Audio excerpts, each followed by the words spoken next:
It is now my pleasure to introduce three visiting parliamentarians from our good friends in the Baltic states. Audronius Ažubalis, who is Deputy Chair of the Foreign Affairs Committee of Estonia.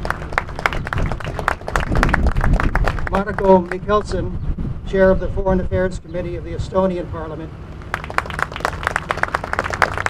And Ojārs Kalniņš, Chairman of the Foreign Affairs Committee for the Latvian Parliament.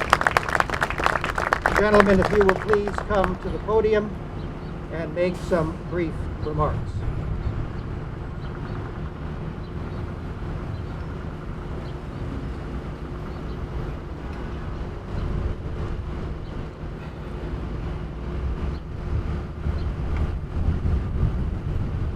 Dear friends,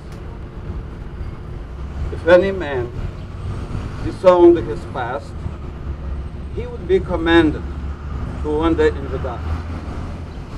The same destiny awaits also peoples who escape the historical memory or aim to erase the memory or what may seem inconvenient according to today's understanding of benefit or loss. In my continent, everybody is aware of the crimes to humanity by Nazism, but only part of Europe is aware of the crimes of communism. As for Lithuania and our neighboring Baltic states, we have direct experience and bitter taste of Stalinist regime. Therefore, for us, communism is not an exotic or fancy idea of equality and freedom as imagined by some young people in Western Europe on these days, but just a platform for occupation, oppression, and terror. For this reason, Lithuania, accompanied by other Central and Eastern European states previously occupied by Soviet Union, initiated international discussions on historic conscience and memory at the EU level, and consistently support collaboration of research centers, academic institutions, and NGOs in their fight with amnesia of the communist crimes. For these aims, we managed to establish a common EU platform of European memory and conscience in 2011.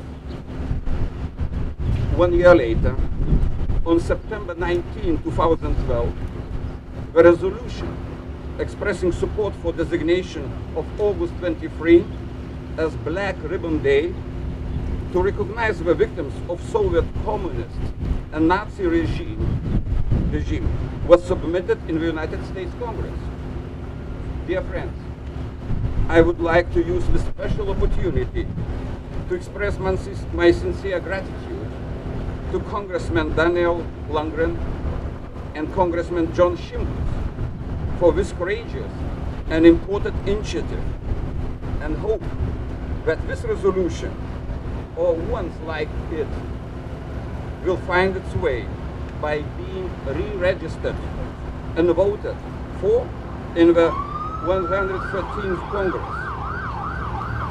Dear friends, standing here in front of this monument, together with honorable, like-minded people, I bow my head in front of all the victims of communism worldwide. And on behalf of my fellow colleagues from Nordic Baltic region, let me assure all those who are still fighting their battles against authoritarian regimes, we understand and support your case. Thank you.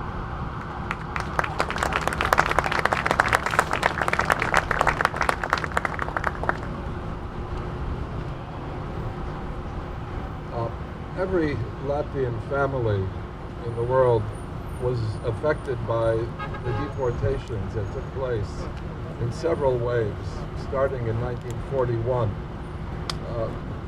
Some were the direct victims of those deportations. They were sent to Siberia, most of whom never lived to return. Another group were the relatives of those who were deported who somehow managed to survive. but continued to live with the scars and the legacy of those deportations.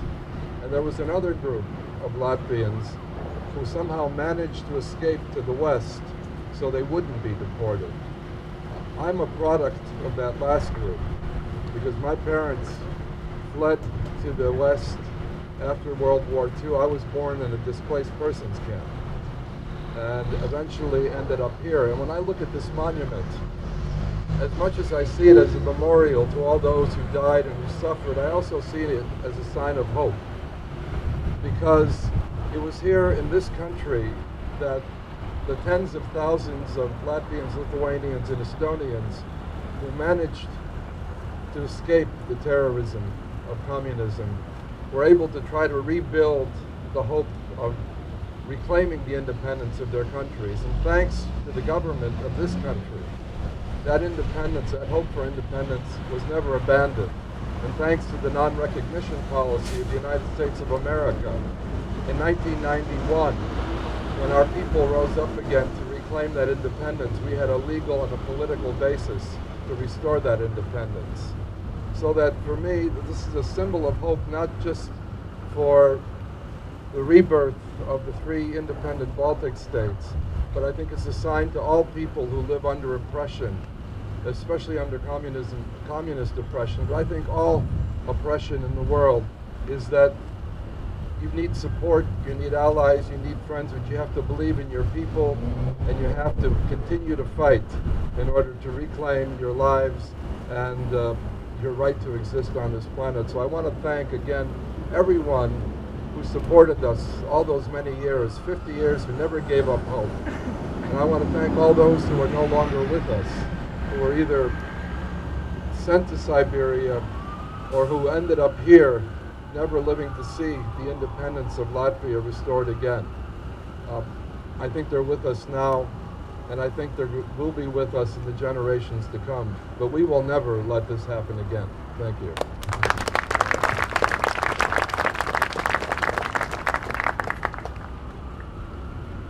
We all know that history is something what we cannot change.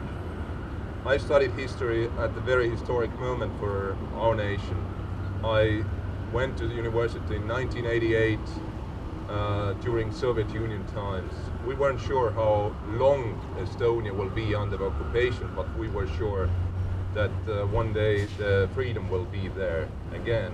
And actually it came very quickly. In 1993, when I graduated university, I graduated already during free Estonia again. As a historian, and like I said, we know that history is something what we cannot change. But we all know that history can be very powerful tool in the hands of those who try to manipulate of the minds of the people, of those minds who are not free and don't know what freedom means. I think so what our nations went through during last 20-30 years is extraordinary. And I think so this is what brings us together to commemorate these events, what actually is something what we have to every day think about. Freedom, democracy is something what are very much valued among our nations, and we work daily to promote freedom and democracy where the people would like to be free and democratic, but they are not yet. So I think so these events like today here or somewhere else in the world are extremely important in a way because we know that crimes of communism are not yet fully understood, and those who committed those crimes are not punished. But I think the most important what we can do is commemorate, talk and remember those victims who fell under communist crimes. Once again, thank you for US government, Congress to organize this event as well here and participate. We very much acknowledge your support during times when we were not free. But we are today free, and among those nations who can help others. Thank you.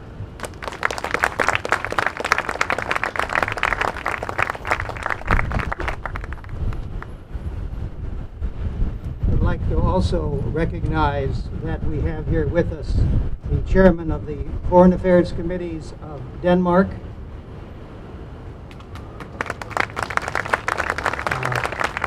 Finland, Sweden, and Norway.